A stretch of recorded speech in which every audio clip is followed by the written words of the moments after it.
It's estimated that over 1,000 children die every day from malaria in Africa, and there are fears that the death rate could rise.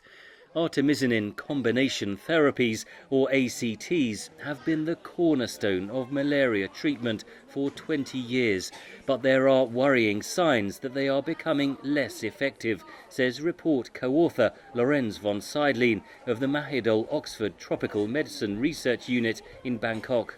We have increasing reports from Eastern Africa saying that they have documented resistance against the first-line treatments against malaria.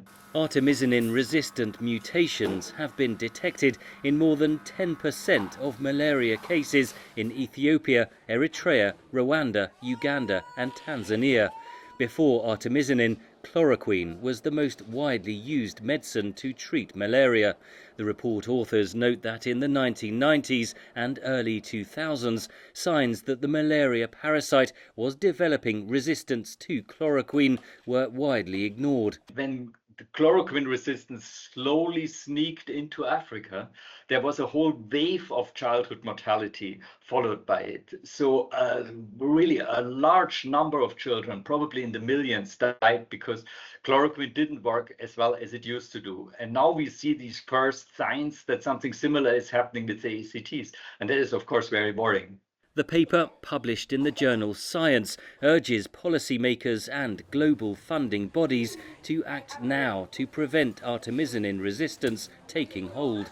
Their recommendations include combining artemisinin drugs with other medicines in so-called triple artemisinin combination therapies, the rollout of new, more effective insecticides and mosquito nets, better training of community health workers, the rapid deployment of new malaria vaccines and better monitoring.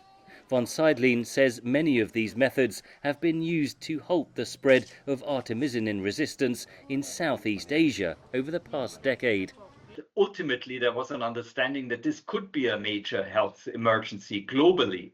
And so there were a lot of investments from funders from high-income countries towards these countries in the Greater Mekong sub-region to stop the spread of artemisinin-resistant parasites. Scientists say that sense of urgency must now be applied to tackling artemisinin resistance in Africa. Henry Ridgwell, VOA News, Bangkok.